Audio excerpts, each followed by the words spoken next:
Rapuhnya prinsip kekeluargaan dan politik internal NU. Hubungan yang memanas antara Ketua Umum Partai Kebangkitan Bangsa Muhaimin Iskandar dan Ketua Umum PBNU Yahya Khalil Stakuf mengajarkan pada publik betapa sulitnya membangun kerukunan dan harmoni. Bahkan, semangat membangun perdamaian dunia yang digaungkan sejak Muktamar di Lampung seperti terlalu berlebihan. Perasaan semacam ini juga disampaikan oleh Ketua DPP PKB Jawa Tengah, Kiai Haji Yusuf Hudori. Menurut Gus Yusuf, kita ini heran, di keluarga kita sendiri, kalau ada keluarga kita sendiri punya hajat, punya cita-cita besar, direcokin, diganggu. Sementara tetangga justru malah dipuja-puja. Aneh di keluarga ini. PKB dilahirkan dari rahim NU. Hubungan PKB dan NU bersifat kekeluargaan. Namun, dalam keluarga besar NU ini, ada penyakit yang susah disembuhkan. Seperti kata Gus Yusuf, apabila ada seorang dari anggota keluarga yang punya hajat besar ingin menjadi presiden di republik ini, maka selalu ada upaya-upaya merecoki dan mengganggunya. Gus Yusuf menjadi sangat heran dan merasa aneh dengan kenyataan pahit di keluarga NU semacam itu.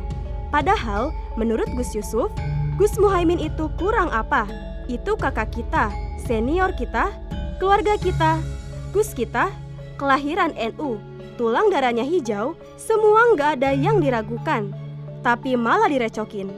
Tapi justru ketika ada orang lain masuk, malah dipuja-puja. Sifat seperti ini nggak boleh. Nggak boleh sifat seperti ini.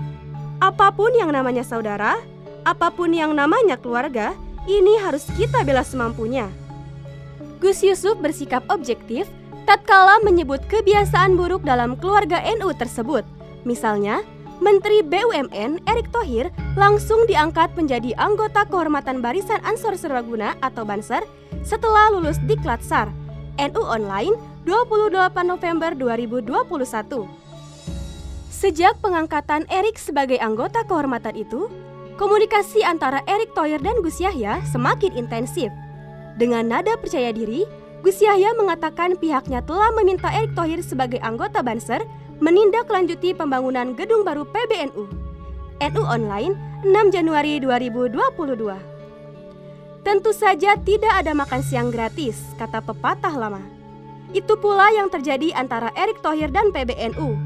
Center for Strategies on Islamic and International Studies atau CSIIS baru-baru ini merilis survei yang menempatkan nama Erick Thohir, Menteri Badan Usaha Milik Negara atau BUMN, menjadi salah satu nama calon presiden atau capres paling diminati warga Nahdlatul Ulama. Bisnis.com 14 April 2022. Perlakuan lemah lembut PBNU di bawah komando Gus Yahya terhadap Erick Thohir tidak semanis terhadap Ketua Umum PKB Muhaimin Iskandar. Bahkan lebih manis kepada Ketua Umum Golkar Airlangga Hartarto.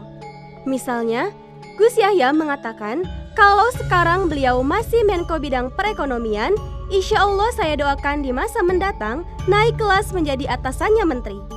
Tempo 4 Maret 2022. Ada sifat buruk yang semestinya tidak terjadi di kalangan sesama anggota keluarga NU, baik atas nama jamiah atau organisasi ataupun jamaah warga, baik secara kultural maupun struktural.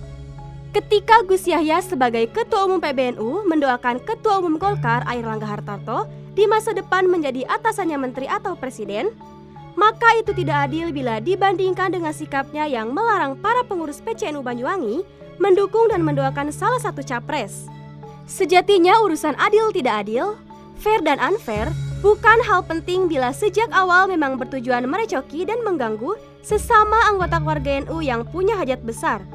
Namun, pelajaran yang jauh lebih berharga dibanding hajat 5 tahunan ini adalah kenyataan bahwa elit-elit NU gagal total menjaga uhuwah jamaiyah maupun uhuwah jamaah.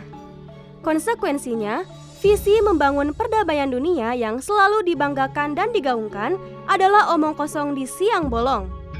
Rapuhnya prinsip kekeluargaan dalam tubuh NU ini juga merepresentasikan rapuhnya konsolidasi internal politik mereka. Seperti buih di lautan, banyak bergelombang namun berhamburan dan bercerai-berai.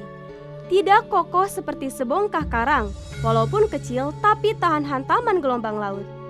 Pilpres 2024 akan menjadi batu ujian apakah warga NU memang buih di lautan yang terombang-ambing ke berbagai partai politik, ataukah bongkahan karang yang kokoh tak mudah dipecah belah. Wallahu a'lam bishawab.